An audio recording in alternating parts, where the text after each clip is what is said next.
Alright, you One Piece prostitutes, it's time for. I don't know why I did that. It's time for us to rank all of the pre-time skip arcs, and I've been really excited to make this video. And I did not want to make this earlier because I did not want to just, flood the channel with One Piece content. So before getting into it, I'd like to point out some caveats.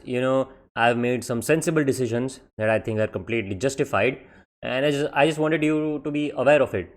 Alright, so first off, Viv, as you can see, Skypia plus Jaya, that's a single arc, baby. Alright, as much as you would want to separate them, that's not how it works. Alright, let's be real. Let's be real. And same goes for Water 7 plus NES Lobby.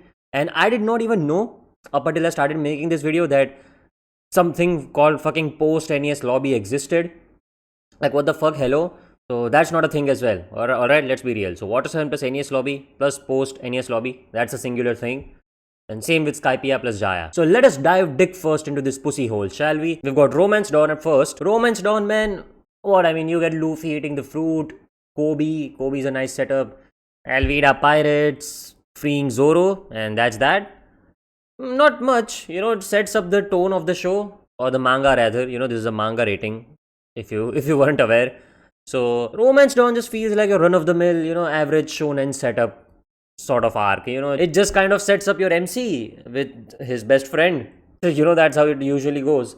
And that's that, dude. I don't know what else to say. So, Romance Dawn, I'll put this in a good old C tier, And also, before we continue, I might as well, clear this out. S tier over here means just something else, completely, entirely a different thing. You're not gonna find it anywhere else. It's a One Piece exclusive, baby. And these are the highest of the highest moments that, as I said, man, other shows cannot replicate. Arcs in A tier are gonna be arcs that are like, they're just solid, really great, really amazing stuff. But they're not gonna be something which you've never seen or something revolutionary, right? It's gonna be, it's like the most 8 to 9 out of 10 shit. Alright? B tier is gonna be like your judgment of a good arc. Like every arc in B tier, there's just like solid good arcs. Alright, nothing too crazy and nothing too disappointing. It's just like it's just there. Alright, it's just good and that's it. So it's like 6 to 7, on a rating of 1 to 10. C tier. Now these are gonna be the arcs like Romance Dawn, where it's just meh, doesn't really do much, but at the same time it's not bad, it's just vanilla, really vanilla, nothing spicy to go off of. So C tiers are gonna be your 5 out of 10s. Now D tier is just bad. It starts getting bad, it's like let's just get this over with. And if need be, we're gonna add an E tier, which is just like trash, like horrendous. Alright, so yeah, that's how it's gonna be. So Romance Dawn, perfectly like a 5 out of 10, it's just there, serviceable. Same goes for Orange Town, man. I don't think I need to explain anything over here, right? And I don't know how I'm feeling about it being better than Romance Dawn or not, but they're just kind of like the same arc for me, they're just setting up the Straw Hats as it is, and what you get, like the fight with Buggy in Orange Town, that's a fight which I hate. So not hate's a strong word, but I just don't like that fight all that much, it's nothing special for me. So again, really mid arc, just nothing to complain about, and nothing just really amazing.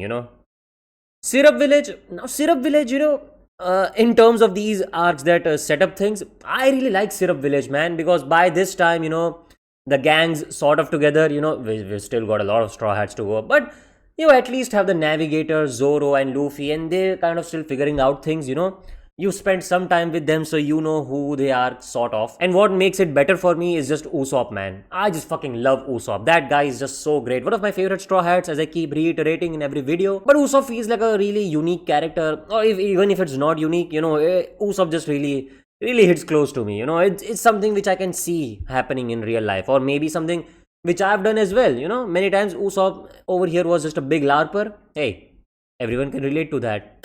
Voice crack. Really nice story of Usopp and his entire small little village. It's really heartwarming stuff. Also, we get the Going Merry, baby. So, Syrup Village, man, easily better than Romance Dawn and Orange Town, and just a good arc. Coming to Baratie or Barete or whatever the fuck it is called, I'm a manga reader, so I don't know how the fuck you pronounce this. But this bad boy is also going in B tier. I like Syrup Village better than this bitch, so that's why Syrup Village is gonna stay further up ahead. But again, man, Bharati, just really solid arc. Sanji is a great character. Again, one of my favorite Straw Hats. And his whole story with the cook and shit. really good stuff. It's not something, again, like something like out of this world, or even just like extraordinary in the One Piece world. But it's just really solid. It's not serviceable like Romance Dawn or Orange Town, but it has some unique and cool moments, like Zoro's first fight with Mihawk. Right? That's a cool moment. And just Sanji, just being Sanji and his backstory. I really like Baratie, dude. But if I'm being honest, except for Sanji's just story and probably Zoro's cool moment, I don't really sort of remember anything if I think about it now. So maybe I'll have to drop this bitch down at like the top of C tier. This feels right. Yeah. So we have Baratie as the most mid arc, as good as mid arcs can get. And we have Syrup Village being the first like good decent arc. Yeah, seems fine. Seems fine with me. Now coming to Arlong Park, that's a B tier again, baby. But it's better than Syrup Village, so there we go. Yep, Arlong Park. This opens up Nami's character to us, and it was something which was built upon in the previous arcs, where Nami was sort of like this plundering thief, built up as that sort of character, and sort of pays off over here. So Arlong Park is going to be in B tier because it's just again is a good arc. I really like Arlong as a villain and his crew, fishmen.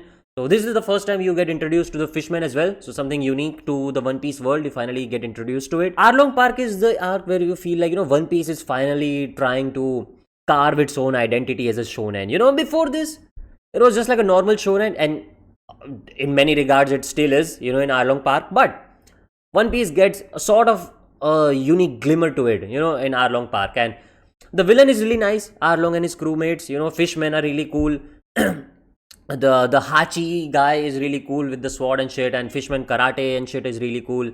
And somebody's fucking making up a big stink out. Fuck off!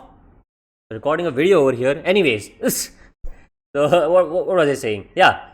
So the arc, man, just feels nice, and I feel like the fight is not as trash as you've seen in Orange Town or Lord Help in Syrup Village. Syrup Village was not even a fight, to be honest. And everybody really likes to take their dicks out and jerk off endlessly to this scene where, Luffy takes off his hat and puts it on Nami. Alright. Very, very basic bitch ass take, if you ask me. If you ask me, I like that scene, don't get me wrong.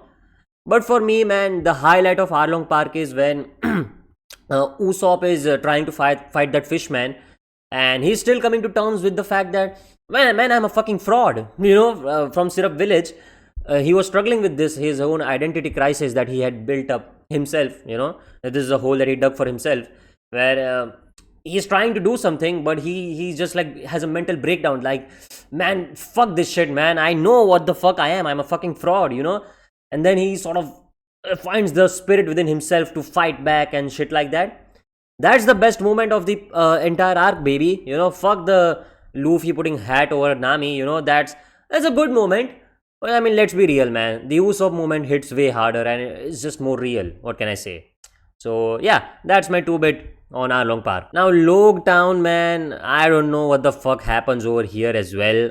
What, you go to Log Town, Zoro gets a new pair of swords, they meet Smoker, they meet Dragon, and that's that, I guess.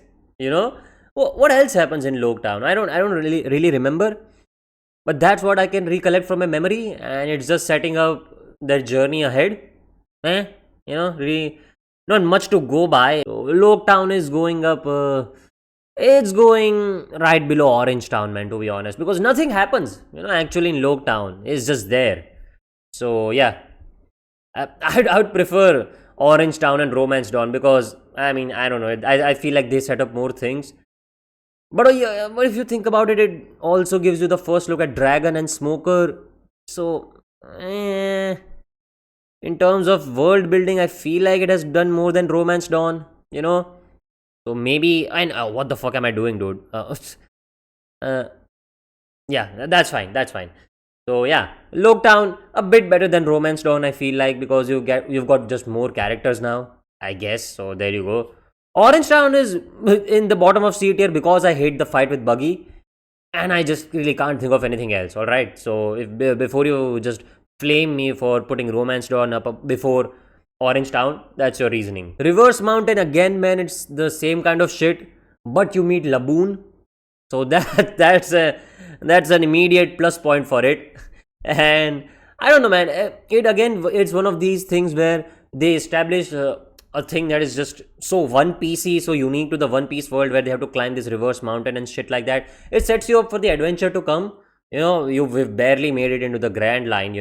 We've not even made it to the Grand Line. Fuck that. So yeah, reverse mountain. I feel like really good.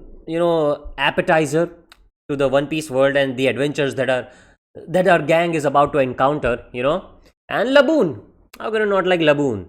So yeah, that's that. That's when it's in the top of C tier. Whiskey Peak. I don't know what to make of Whiskey Peak, dude. It's just there. you know, Sort of sets up Alabasta. If you think about it, right? You meet Princess Vivi. Other than that, when I was first reading it, I think Zoro had a cool moment in it. And what else? But just that. So Whiskey Peak, man, you're sitting a square below Baratie. Nothing much is accomplished in Whiskey Peak except for setting up bits and pieces of Alabasta. And that's that, dude. I think they get the log pose over here.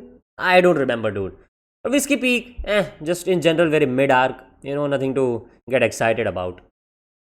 Little Garden is the same sort of shit as in Whiskey Peak, but I like it better than Whiskey Peak because you get to meet the giants and shit. It expands the One Piece world again.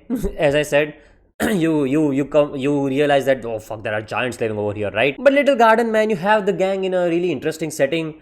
I think there were like giant bugs and shit over here.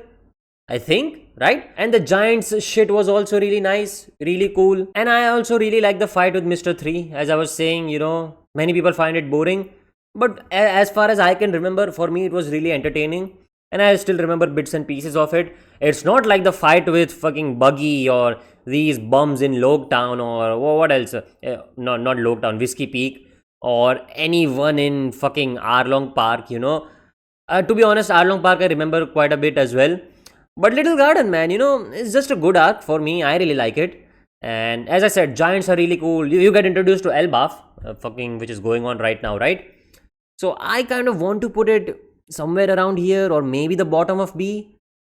If I really think about it. You know what? I'll put it just above Whiskey Peak. Just a bit better than Whiskey Peak, to be honest.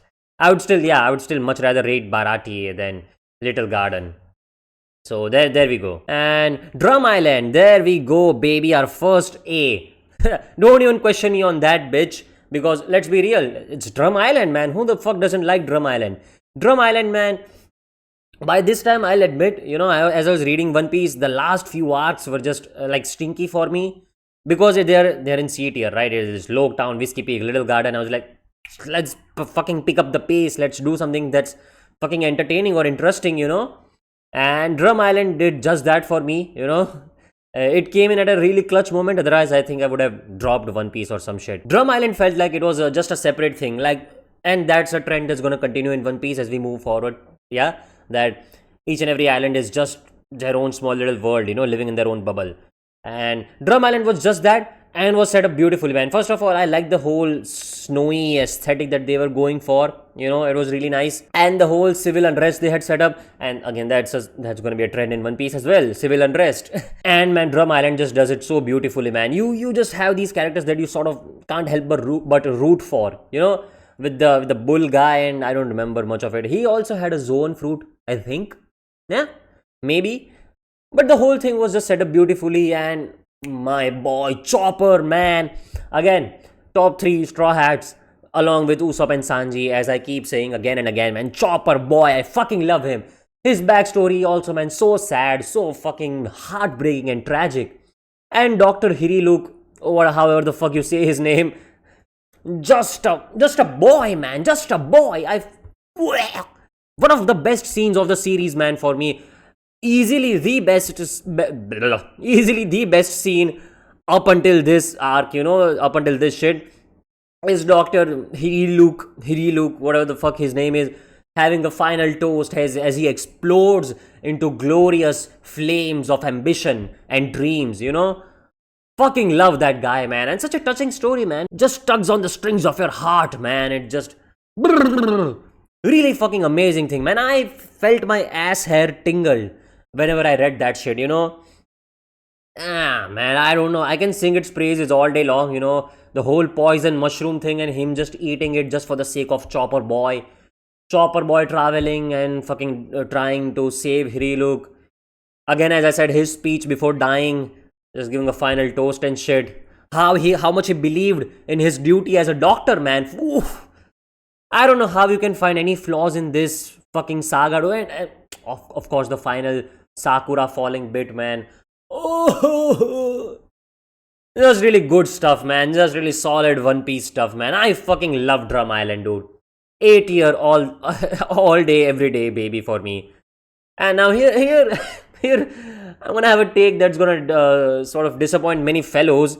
But I'm gonna put Alabasta in 8 year, but I'm gonna put it below Drum Island. Alabasta, dude. I don't really know why people gas Alabasta up, all that much.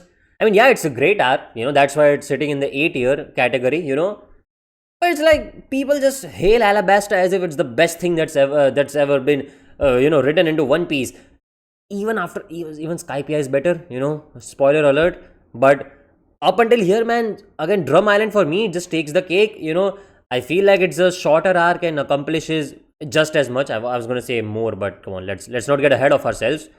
But Alabasta, man, if you think about it, solid arc. You got some build up with Alabasta, about Princess Vivi complaining about her hometown and shit. So you have that sense of, oh, I wonder what it's gonna be. And when you finally reach there, it's not nothing you've not seen, And some of these fights in Alabasta, man, they're just stinky poo-poo, man. I just don't like them, The fights which I really liked are Mr. Two's fight or Bon Clay. Was he Mr. Two? No. Huh? I don't remember. But Bon Clay's fight, that's my boy, of course. Who the fuck does not like Bon, right? His fight with Sanji was really cool. And same with the finger guy with Zoro. But I mean, it's a Zoro fight, so it was really anticlimactic. And the finger guy himself was cool, I would like to say. Rather than his fight, just he himself was really cool. But the fight was just a really normal Zoro fight, which means it was just meh. So the fights were just really mid. Luffy's fight with Crocodile as well. Especially the final fight, really underwhelming stuff. I really liked how they sort of defeat Luffy once, or even twice, if I think about it, right? Because for the first time around, Crocodile just fucking punches a hole through this guy, right? Comes back for round 2. He's like, what about second breakfast, baby? Gets slimed out again, almost. But then he uses water and sort of nearly dies again. And then he uses his blood and shit, right? I've talked about it in my previous One Piece Fights Are Trash video. I don't really like the fight because it's just nothing new. It's just using water against sand. Okay, that's fine as well. But the choreography of the fight, again, really uninspiring. I don't see any cool moves being thrown around. And hey, let's be real. That guy's a Shichibukai, a 7 warlord of the seas, getting slimed out by whatever time this Luffy is, right? Just using some of his nut shot and, I don't know, water. That's not no Shichibukai. Not my Shichibukai, man. And that guy wanted to go toe-to-toe with Whitebeard, you're telling me. Fuck that shit. Nah, not working out. And some people were justifying it in the previous video like, oh, Oda was just trying out new things. Like, bitch, shut the fuck up, man. How many arcs deep are we? 1, 2, 3, 4, 5, 6, 7, 8, 9, 10. 10 arcs. 10 arcs deep and you're still, sort of grasping at straws, making excuses for Oda as if he's your, I don't know, man, like 6-year-old sibling misbehaving in the supermarket aisle. I want cereal. No, bitch. That is a legitimate complaint, man. The fight choreography is not nice. It's really underwhelming way to go out. And even if you discount all of that, this guy's supposed to be a Shichibukai, man, which that's just really You saw Mihawk hand Zoro his entire ass in Baratie, and you're telling me this guy's on the same level as Mihawk? I don't know, man. Just does not add up, as I'm saying, right? So yeah, the fights and the final fight was underwhelming. Poneglyph stuff, really cool, even though it ended up being a fake sort of Poneglyph, right? The Civil War was really nice. I really liked how it had the whole water crisis around it. That's why it was the whole sand thing, right? The rebels were really cool. And my favorite moment is the old guy looking up and he's like, yes, finally we're getting rain. People really like the final goodbye with Vivi. That's cool as well. It has one of my favorite animals, the Callow bird or Karo, whatever the fuck it is called, right? That's super cool and goofy. And and I forgot to mention it in my last video about Skypiea versus Alabasta. I really liked the whole. I really slammed Crocodile in that video. Like, he's just not a cool villain like NL. But in hindsight, Crocodile was a bit, he was moving like a mobster, like he was built up. So that's why he was always in the shadow, controlling people. That was really cool. And the whole thing about him creating civil unrest between the people and the rebels, it was just a whole artificial thing. Super cool, man. I kind of completely forgot about that in my last video. So that bumps up Crocodile a bit more, in my eyes. But again, those points still stand on their own two legs. But yeah, that whole thing was super cool, and I really liked Princess Vivi's moment, final moment where she was like, stop this fucking fighting, shit like that. That whole civil war was really cool. You know what? Fuck that. Now that I'm thinking about it, Alabasta, dude, it has to be better than Drum Island, right? Come on. I was boofing crazy pills before, but yeah. Now that I was talking about it, I feel like it is. I don't know, man.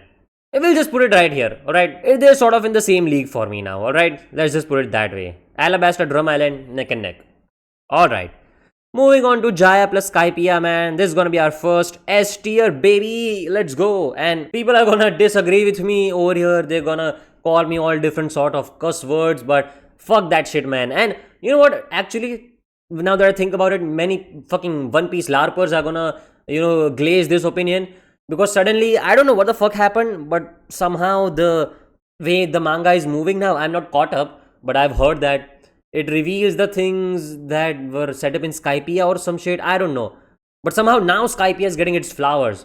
But fuck that shit, man. Y'all are posers. I'm a day one. I don't even know what the fuck is going on. And I've been praising Skypiea and plus Jaya. That's a part of Skypiea as one of the best arcs of One Piece, easily better than Alabasta. Fuck that shit. And I was just glazing this from the fucking get-go. Alright, so don't lob me in with you motherfuckers, alright, you fake motherfuckers.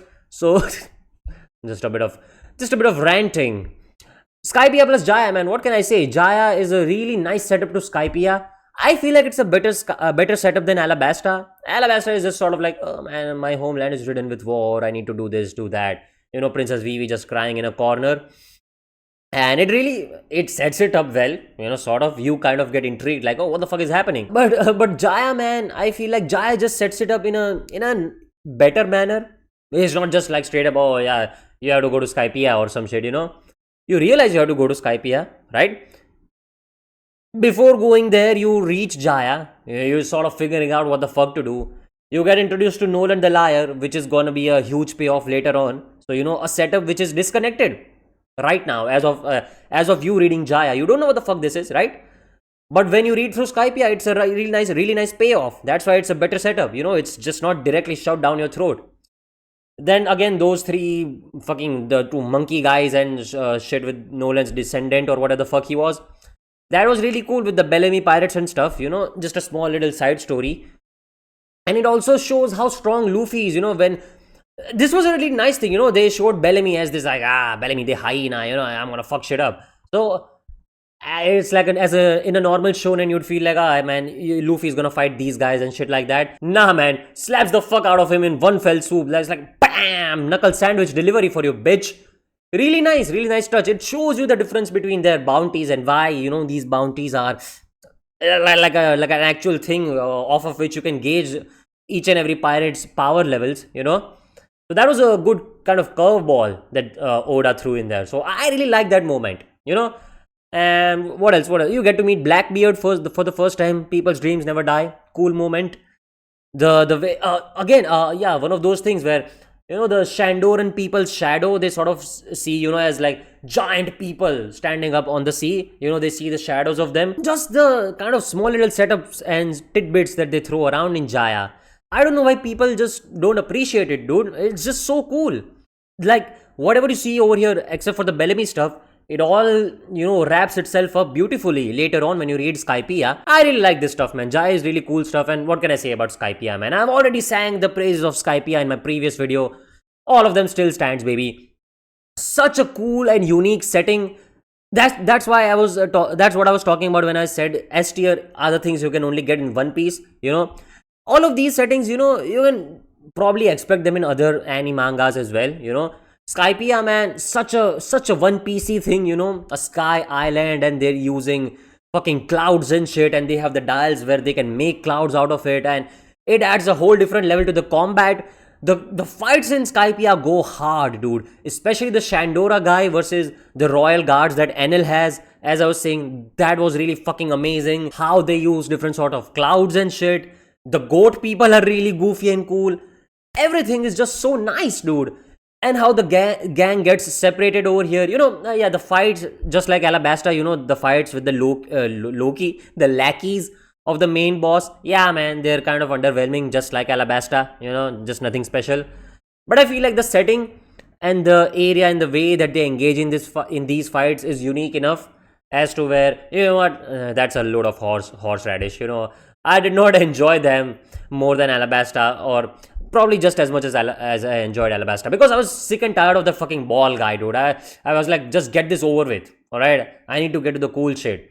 And speaking of the cool shit, the coolest villain, dude, till now, dude, even right now, there's no villain that is as cool as Enel, dude, for me. Enel was just so fucking raw and cold and just so fucking crazy to look at, dude. First of all, his design is, as I was saying in my last video, dude, I don't want to reiterate the same points. Go and watch that video. But design just so raw, real, so fucking laid back, relaxed, just like his personality. Fucking earrings and saggy pants and no fucking shirt, right? Great fucking bandana game going on. He has a staff and that cool thing with the drums. Looks really raw and cool. And the way he uses his powers, just to smite out anybody that dares oppose him, or slanders his name. Acting like an actual god, First time that they built up a villain, and it was like, oh shit's real right now, right? His goal was really cool as well, I want the endless wars and I just want to go to the fucking moon. Alright, man, that's just okay, I guess. Just not something you're gonna see anywhere else, Also achieves that later on, and that's like a mini saga that you can kind of read on the cover of the other volumes. It's really cool. And his fight with Luffy is cool as well, Again, it's a Luffy fight, so it's gonna be more of the same thing where he just keeps saying the name of the move and pam, pam, pam. But I really like the send-off where he has a fucking, I don't know, giant fucking butt plug attached to his arms, and he's like, you're not no god, bitch, fuck that. Sends him off flying like he's a Team Rocket member. A recycled joke, by the way, from the last video. But really nice, I enjoyed that fight better than fucking Crocodile's fight with Luffy, And just the whole setting and the whole Shandoran's backstory with Nolan the liar, and even the small little snake that is now a big snake. And again, I want to reiterate this point. People really complain about the snake. Maybe it's because they were watching the anime, where it was just really boring to see Luffy kind of stuck inside this snake for a long ass time. Me personally, for me, it was really cool, really funny, and really goofy in the manga. And they had some sick action going on in the background as well. So kind of did not feel like Luffy was missing or some shit, So I really like that part actually, Even it's not as if like it's just acceptable to me. I just really liked it. It was really funny, as I was saying. So yeah, that's not a complaint for me in this arc. You also get a look at the first ever pawn glyph. That's really nice and cool, and apparently Goldie Roger wrote something on it and shit like that, So it sets up really nice things, for the future. And I don't know, man, it's just a really cool arc, man. It's got so many gears working for it, and they all come together in such a snug fit, It's like, it's such a well-oiled machine. Every cog of this bitch is doing its work perfectly, So that's why Skypiea is just Skypiea plus Jaya, rather. Just an S tier arc, baby, and you can fight me for that, alright? And it's at least way better than fucking Alabasta, okay? So get the fuck out of here with that propaganda of like Skypiea is a filler arc, man. Who the fuck watches Skypiea? Shut the fuck up, alright? Now here comes the first D tier arc, man. Long ring, long land. Fucking hate that shit, dude. I don't know what the fuck Oda was smoking over here, he was boofing on crazy pills or some shit. But after the fucking action-packed, nut-rattling, fucking mysterious sort of adventure that you go on in Skypiea, hey, you're setting us up with fucking foxy pirate shit? Holy dude, this One Piece fucking Olympic Games ass arc, man. I hate this. It's just so boring, man, and it's such a whiplash after an amazing arc like Skypiea. This is just not it, man. The only cool part about this is you get introduced to Aokiji. Ah, that's that. Just after like Aokiji leaves and you get introduced to the Foxy Pirates, it's just bleh. I was praying, just on my knees, hands in the air, praying to Oda that he's gonna open up like a Doctor Strange portal, get a gun through that bitch and just snipe me out, just blow my head off, because it was just so painfully boring, man. Such an excruciating pain ran through my head as I read this arc, man. I was like, please get this over with, man. I can't handle it anymore. And it was just really bad, man. Just a fucking really assy arc, dude. I can smell its stink on me, dude, even now. So just a bad arc, dude. Fuck that, fuck that. The only good thing that I can think about it is like the game that Zoro and Sanji played when they were kicking around the giants. But other than that, man, such a boring arc, man. Ugh, fuck that shit. Nah. And now, I think we're coming to Water 7 and NES Lobby, and something which is apparently post NES Lobby. That is sitting snugly above Skypiea, baby. The best arc in One Piece up to this point, and for good reason, man. Just the Water 7 stuff is so great, on its own. I feel like Water 7 has merit to be somewhere at the bottom of the S tier around here, because it was such a great arc, man, about the Frankie shit, and first of all, Water 7 and the whole water train and shit. Such a good thing to set up the world, and such a unique thing, as I was saying, that you can just get in One Piece. And I don't know, man, it just felt so different. Frankie's whole backstory was really cool with him and the old guy and the frog. I really like the frog, man. I fucking love the frog. I really like goofy animals like that in One Piece, man. Oh, by the way, yeah, how did I forget? Skypiea also had one of my other favorite animals along with Callow and this frog, the South Bird. So yeah, getting back to NES Lobby and Water 7, man. Yeah, the backstory was really great. You had that fucking Sea Dog VA, Connor from Trash Taste looking as accomplice. What was his name? Iceberg.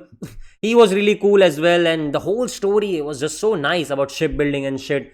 Just gave you different unique perspective and about how much these like blueprints and weapons, the importance they hold, and just really great stuff. You get to learn more about Goldie Roger pirates, at least their ship up to a certain extent. You get to learn a lot about the world government and stuff, about how they sort of operate and what sort of shady shit that they engage in, about how they can also frame certain people to get their way with them. Sets up NES Lobby perfectly.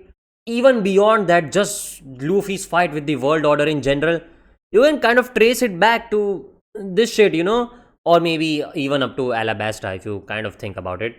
But the government and the world order had a real presence in Water 7. So Water 7 was fucking amazing. And I mean, man, the CP9 shit was fucking cool as well. Nico Robin's whole the thing in Water 7 where she turned on them was really cool and really mysterious. You're like, oh, what the fuck happened, And when we get to NES Lobby, I think the train fight is in Water 7, because we're not entered NES Lobby yet.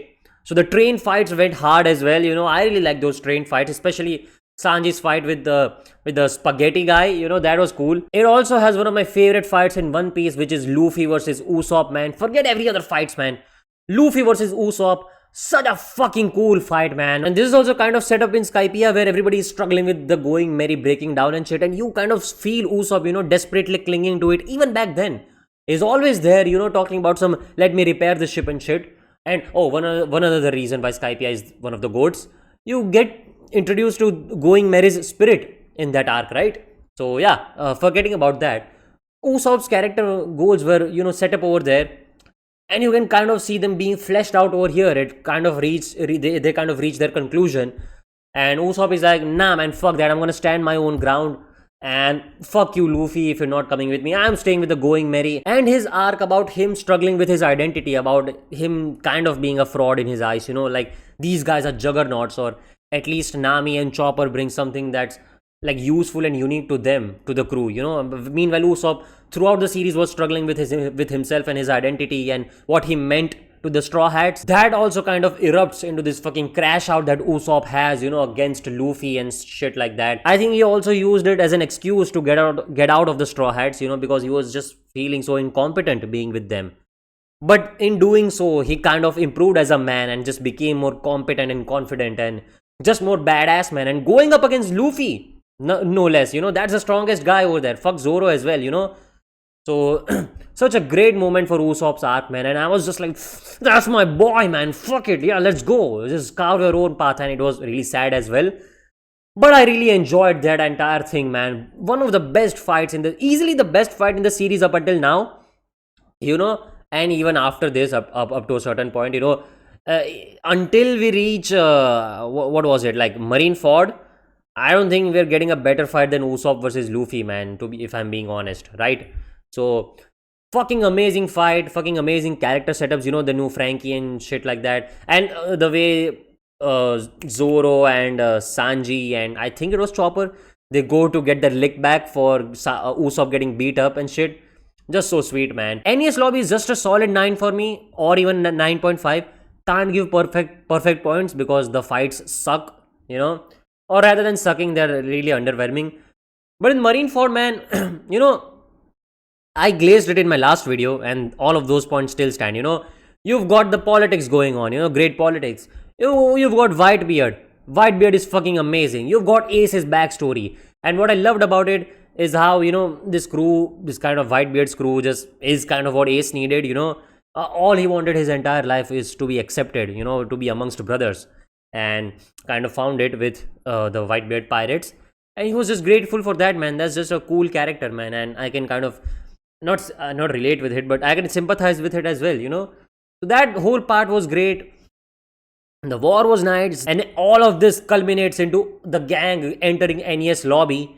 And NES lobby is supposed to be this like fucking like big boy thing, right? It's a hub of the government, man. NES lobby, Marineford, and Impel Down. Those three are the big boy things, And just the way they enter there, man. You got the frog and everyone on the train, and that whole train battle sequence about Luffy's train and CP9's train and shit, that was really cool as well for me. I don't know if I should count it in Water 7 or NES Lobby. They're one and the same. So the way they enter the thing was really cool and really nice as well. The way that they, sort of get the giants to work against the government and shit like that. It was so fun. The Sniper King stuff was really nice. My boy, man, as I said, man, my boy pulled through and he pulled up in the coldest way possible. One of my favorite scenes is when Luffy is like, Soge King, burn that flag down. And he's like, Roger. Pa, pa, pa, pa, pa. Oh, so cool, man. So cool. This arc, if Water 7 was the sad sort of build up, the gang breaking down and shit, NES Lobby just gives everybody like maximum aura, dude. Everybody's so cool in this arc. We get introduced to Gear 2 and 3 as well, which were really cool. Gear 3 I found a bit underwhelming, to be honest. It's just Luffy just blowing into his arms, I guess. It's not as I personally find Gear 2 to be a lot more cooler than Gear 3.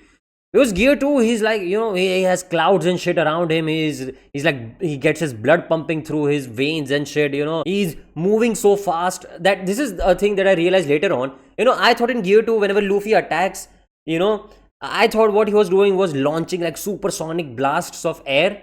But apparently what it was him just like being super fast, and those were his actual hands and you just could not see them. I was like, that's cool as well. So that was really nice, Gear 2 was really cool, especially the way he does in that fucking door guy. Gear 3 was just meh, dude. And I did not really like it, nothing to write home about. And I think he defeats Rob Lucci in Gear 2, maybe Gear 3, I don't remember, dude. But the whole Rob Lucci fight was really underwhelming for me as well. I was really looking forward to it. But man, if you want to know my main complaints about the fight, you can watch my One Piece Fights Are Trash video. But what it boils down to was, the way that they were doing the cutaways while Luffy was fighting Rob Lucci, it really, just, it brings you out of it, man, Like, you're really invested in this fight, but meanwhile, they just want to cut away to really, like, boring fights for no reason, And just when it's starting to get interesting, man, you get, like, barely, like, 10 fucking things of Rob Lucci and Luffy fighting, where they do nothing, just really normal as shit, and then it cuts away to something else, right? So that's really boring, man. I don't really like it. Same with the end of the fight, I don't know what the fuck happens. Just Luffy uses Gatling gun and slimes out Rob Lucci, really underwhelming. What I liked was Usopp just cheering for Luffy. He's like, ah, fucking get up, Luffy, man, you can do this and shit. That was really cool, and so sort of wraps up Usopp and Luffy's fight that they were having, I feel like, right? So that was nice. But Rob Lucci versus Luffy, I thought it was going to be a lot more cooler, especially with Gear 2 and Gear 3, but it just wasn't that, man. Just wasn't hitting for me. But what I really did like was, I think it was Sanji's fight. Yeah, Sanji's fight with Kaku is his name, I think, the giraffe guy. We get Diaber Jambe for the first time, and I think in one of my previous videos I called it Diaber Jambel. That's wrong.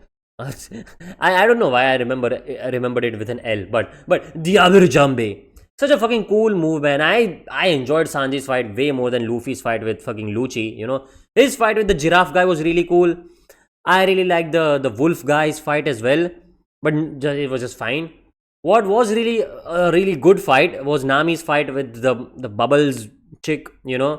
So yeah, man, that's that. Oh, Chopper also had a really cool moment where he just goes ape shit, Hulk mode, and tears everything apart. That was nice. But other than that, man, it's just a solid arc, and it culminates with one of the most beautiful things ever, where the going merry, finally jumps out of the water, and he's like, yeah, come aboard, mateys, and they sort of take away into the sunset, and that's just some heartwarming shit, man. They established going merry as a living, breathing character beforehand. Here you go. And everything ends with, them just burning going merry down, man. That's just a goodbye, soldier, man. Just a sad moment, and then you get the new ship, Thousand Sunny and whatnot. So I guess that's the post NES lobby stuff, but that is still NES lobby, let's be real, right? All of that was really cool as well, and I wanted to leave the best part of NES lobby for the last, which is the whole Nico Robin thing. Such a good payoff after the Water 7 shit. You're like, what the fuck is happening? Why are you just switching up on the gang for no reason, just come back. And then when you finally hear her backstory, oh man, such a fucking tragic backstory, and the whole O'Hara stuff, and you get introduced to another one of the boys, man. Another one of the boys, Jaguar D Sol. Dere shi shi shi shi shi. No,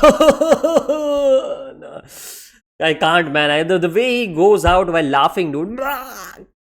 One of the saddest moment, man. That is a sadder moment than I Want to Live, I feel like I cried more at when he was getting slimed out, man, just turned into ice. He was like, don't ever stop laughing. Whenever you feel like you're sad and you've lost all hope, just go, dere shi shi shi shi shi. And what the fuck, man? I don't know, man. Just such a heartbreaking fucking scene, man. And after that, you look at Nico Robin just struggling through life and just kind of laughing. Just kill me, man. Just kill me. Slime me out right there, gang. I've had enough personally, And obviously, you have the I Want to Live moment, right? People really like that one as well. Really cool moment for me as well, but Jaguar D Sol just takes the cake for me. And again, the whole O'Hara stuff with the, their whole research about the Void Century and Poneglyphs and shit just expands the One Piece world's boundaries into new things that you did not even think about. So I really like this whole Water 7 NES lobby shit, man. Fucking amazing. That's why it's on the top of S tier, baby. So yeah, I don't know what else can I say, man. I'm gonna put Thriller Bark around here. Alright. So it's in the, you know what, no, that's wrong. Yep. So Thriller Bark is in the A tier for me, because I have a whole breakdown on this arc. That's a whole video on my channel. It's a 40-minute video if you're up for it, or is it maybe a 30-minute video, I don't know. But Thriller Bark, man, just a great setup for Brook. I really like Brook, and Brook has cool moments in this. We finally get a good Zoro fight with him fighting Ryuma. Gecko Moria is really interesting, but like most One Piece villains, man, he's just wasted potential, man. You could have done so much more with him, but he was just kind of wasted away, right? So still a cool villain, cool concept. And Thriller Bark, man, it was just like a one of those rides in Carnival where you go through a haunted house, or a roller coaster that takes you through a haunted area. It felt kind of like that. Really unique stuff, really cool stuff, and I don't know, man. Thriller Bark just really nice. Now I don't know if I want to put it below Drum Island or what. Maybe. Oh, you know what? Yeah, man. Fuck that. Because I feel like, Chopper's backstory, he loses his sort of adopted father. But Brook's backstory, he sort of loses everyone, and he's also just like stranded for like 50 years. I think it's kind of sadder, man. I don't know, man. They're kind of neck and neck again for me. But now that I think about it, man, you know what? Yeah, yeah. You know what? Alabasta. This 8 year, man, is just so, because everything is just so comparable with each other, you know. But I feel like now this is fine. Yeah, so Thriller Bark is gonna be the top of 8 year because of Brook's backstory. Brook is so cool. All of the fights in this arc as well, they just better, you know, than the fights you're gonna get in these arcs or any of the arc below it, right?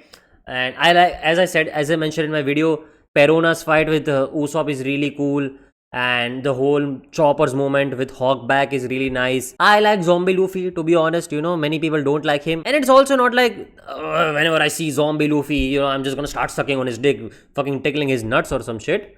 But I like him, you know, cool concept, I guess.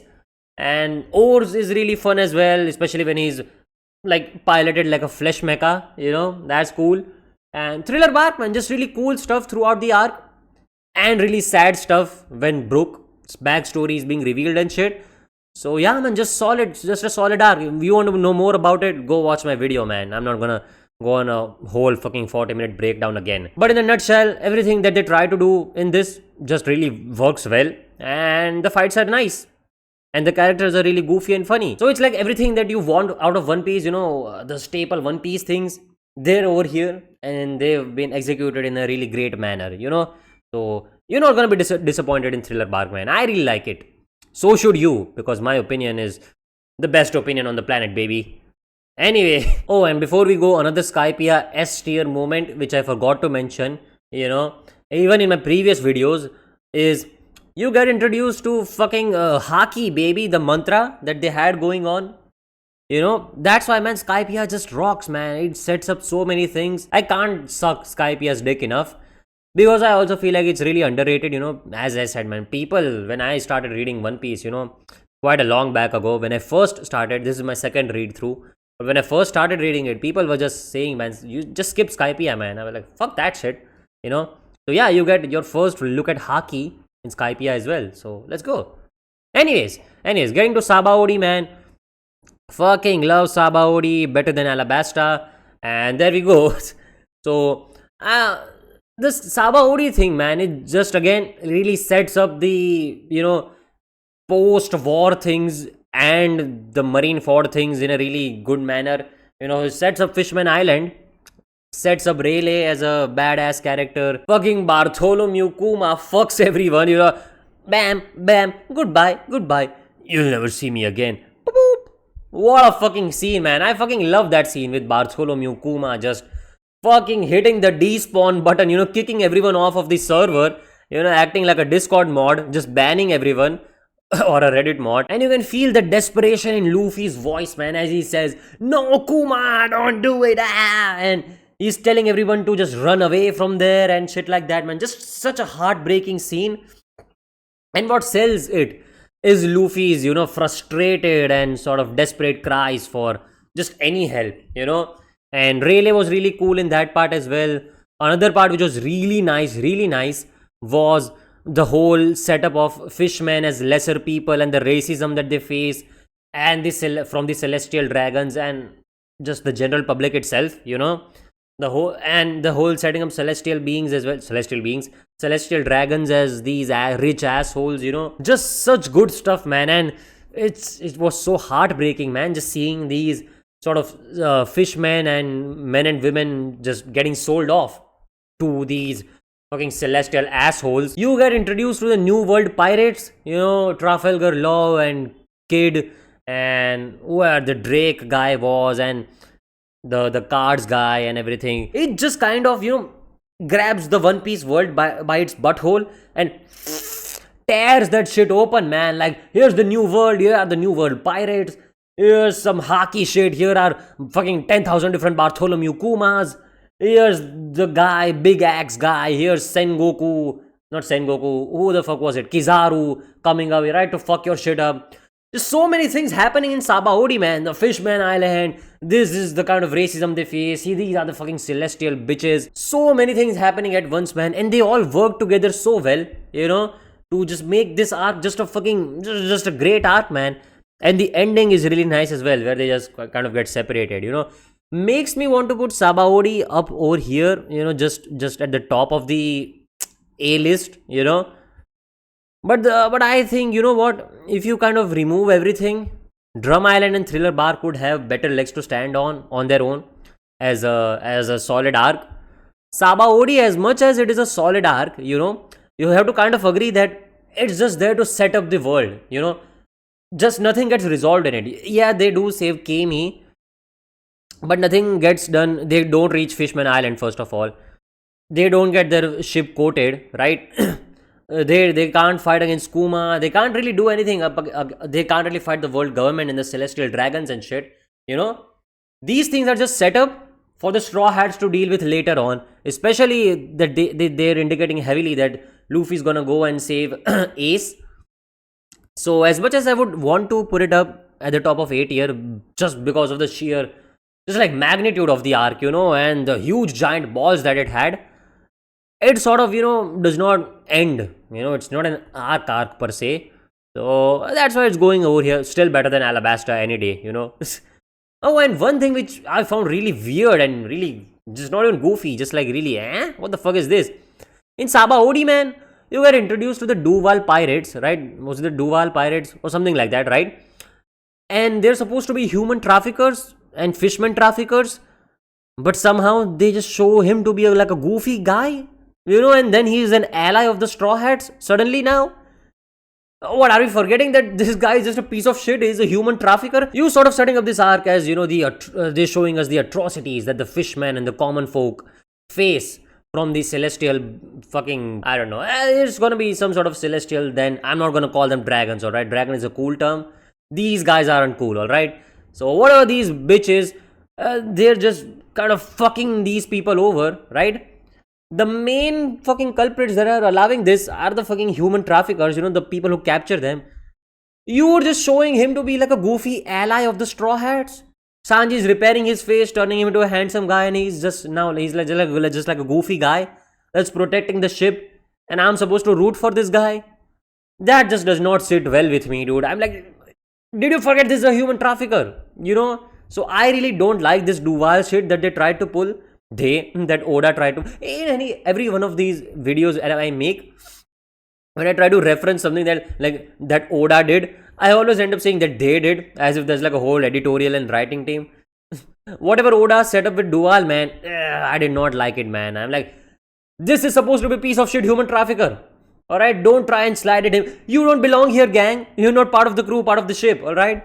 So did not really like Duval's stuff, just found it to be weird. But anyway, coming to Amazon Lily, man, this is just like a top of B tier, maybe, over here, because again, these arcs conclude in a like a really good manner. They have something going for them. Amazon Lily just kind of again sets up just like Ace's capture, that Ace is captured and now Luffy would have to find him and shit. And then Luffy kind of trains, the whole... I really like Boa Hancock and her story. And as I was saying, man, these three arcs, they are good, to read through. But I feel like we only remember them to be as good as they are in hindsight, because they set up so many things and then we quickly get to it, we get to Marineford and then we quickly start reading Fishman Island and shit, So we get their payoffs. But if you kind of look at them as standalone arcs, they kind of don't have much to stand on, right? You get introduced to Boa Hancock and their region, which is cool, right? Her story with Luffy is also nice. I really liked the Boa Hancock's character, as holy as she was portrayed to be. I can kind of understand her side as well, and it was just really sweet to see her finally kind of opening up to someone and shit like that, And I really liked Luffy fighting the snakes. Him kind of displaying Conqueror's Haki for the first time, I think, right? And yeah, that's that. Amazon Lily just it's not even a training arc for Luffy if you think about it, right? It's just Luffy kind of setting up his connections, making just more friends. that are gonna come in handy for Impel Down. This Amazon Lily, man, it feels like it's a setup for Impel Down, let alone the Marineford, So yeah, man, that's why it's gonna sit at the bottom of B. It's just a good arc to read through, and it's also really quick. It does not waste much of your time, right? And coming to Impel Down, this boy is packing some heat, man. It's gonna go right above Alabasta. The Alabasta slander is crazy throughout this video, but I'll put Sabaody better than Impel Down, because Impel Down I have some like major complaints for it. But overall, man, I really enjoyed Impel Down. It was really interesting to see this like sea prison that they had going on, right? Really interesting idea. But I also have some complaints about it, man, which I'm gonna get out of the way quickly. First off is, man, I just hated the whole Luffy climbing down each level, because it in my head I thought it's gonna work out really nice. You're gonna get to see something really unique about each and every level. But it just wasn't doing it for me, man. Just like it's fire at one place and like fart fumes in the other level or some shit. So one place is just really cold and shit like that. Other thing which I thought was gonna be cool is Luffy's fights with these guys. But again, they built them up to be these monsters and shit. They're just scary monsters. But and whenever they fight them, they're just really underwhelming. I don't know, man. They're not good. And it was just really so boring, man. I was like praying, just like, please get to fucking Ace as fast as you can, man, because these floors bullshit that you've got going on is just really boring, man. I don't like it. His journey through each and every floor, and it was like 1 or maybe 1.5 chapters long each time, or at least 2 chapters if I remember correctly. It was just not fun, man. I kind of understand what he was going for, what Oda was going for. It was each level sort of unlocks a new ally for Luffy.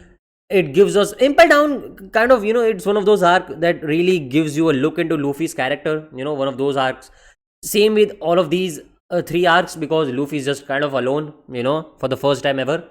So you really get a deep look into Luffy, and I really like how, his small little interactions with like Buggy and Mr. 3 and everything, where they kind of betray him, but he's like, man, I don't really give a fuck. I'm still a good guy, It really gives you a better look into who Luffy is as a person. About him, he's just a good guy, man. He's a good goofy guy, and you just can't hate that. And why people are kind of attracted to Luffy, what makes Luffy, you get a lot of, interesting insights into the character of Luffy, which I feel like people don't talk about enough. At least I haven't seen it, So that's the reason I'm going to put it into A tier, yeah. And obviously, you get the best moment, one of the best moments, at least in this whole Marineford, saga, is where Mr. Bon Clay, man, my boy, man, probably my favorite character who is not a straw hat. He just fucking gives up his freedom, man, and that's just a powerful. And the fucking dude, ooh, the fucking narrator going crazy, dude, talking about some the flowers of friendship can bloom even in the flames of hell or some shit. Oh, such a sad scene, man. Such a sad scene. And Mr. Bonclay is just shown to be fighting off at the end.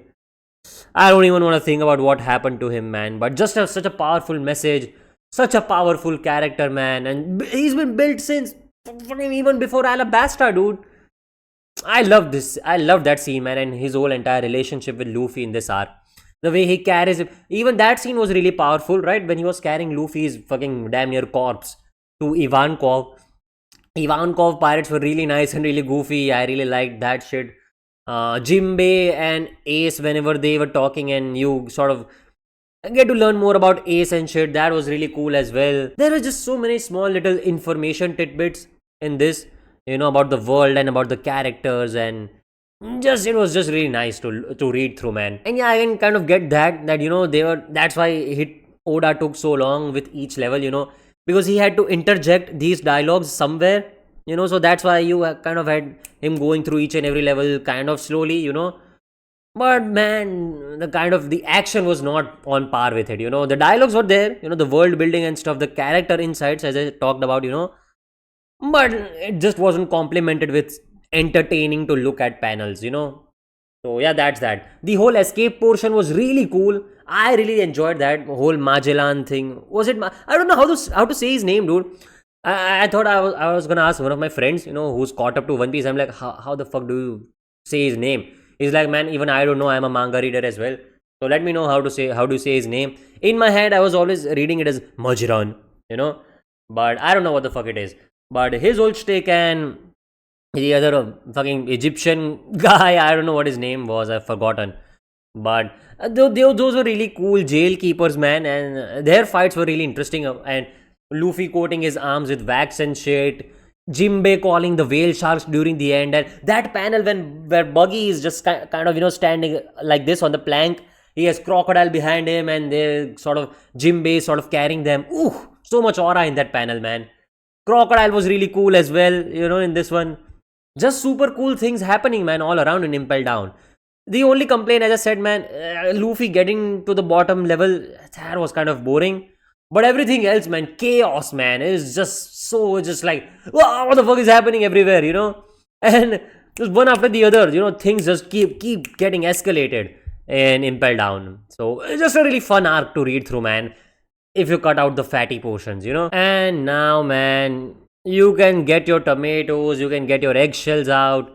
You can throw whatever the fuck you want to throw at me, whatever kind of insults you want to throw at me, but this is gonna hurt a lot of people, man. Where Marineford, I'm gonna put this baby just below NES lobby, man. I know! Blasphemous! Right, downright fucking unholy, heathenistic words. But in hindsight, that's how I truly feel about it, man. As my previous video states that One Piece fans were not lying about it, it was something else. But if I had a channel when I was reading NES lobby, I would have made the same kind of video about it as well, man. Because as much as I like Marineford, man, I feel like NES lobby does whatever it wants to do, just in a better way. It kind of also is like a war against the world government and shit. Just not at the scale of Marineford. But I feel like Marineford has like the disadvantage that it has just smaller arcs building it up. But I mean, man, Marineford is still a solid arc, man. In my last video, as I said, man, kind of I have to give it a 9 out of 10, sort of solid 8.5 to 9 out of 10. The action is way better than NES lobby, alright? I'm gonna give that to Marineford. But for some reason, man, I just did not like feel as emotional, reading Marineford as I felt in NES lobby or Water 7. I don't know why, but somehow NES lobby, Water 7 and post NES lobby, for me, it tugged on my heartstrings a lot more than Marineford did, I could see Marineford trying to do it, but I feel like Marineford was more about the hype and the action and the war itself, rather than being some, story type thing. I don't know how to explain it, man. It's just I got a different feeling while reading Marineford. But nonetheless, great action, great characters, just a great all-around arc, man. And one of the best war arcs that I've read through, as I mentioned in my previous video about Marineford. And yeah, man, it's a very recent video, so I don't really want to reiterate the points. But you know what, if I kind of think about it, yeah, since Marineford has way better action and shit, that and NES lobby are kind of neck and neck for me. Yeah, there we go. I just edited the image quickly to include post-war stuff as well. And yeah, the post-war stuff was great as well. As I said, man, don't really want to get into it right now. Marineford is a really big undertaking. If you want to know my in-depth thoughts about it, watch my last video. So yeah, man, these are the final rankings for me, man. The best arc for me easily has to be Water 7 to post NES lobby stuff. And I feel like this is a perfectly reasonable ranking. If you disagree with it, fuck you. And yeah, so there we go. I hope you enjoyed the video, and tell me your own rankings for the the pre-time skip arcs from One Piece, and let me know how I did. If you disagree with me, as I said, fuck you, you're wrong. And if you agree with me, you have a 10-inch penis. So if you just type in the comments, like, oh, I agree with this. This is the best pre-time skip One Piece arc rankings ever. All the females are going to know that you easily have a 10-inch soft wiener, not even semi-chubbed. So might want to claim it. So yeah, there we go. Hope you enjoyed this one, and I'll see you in the next one. See you.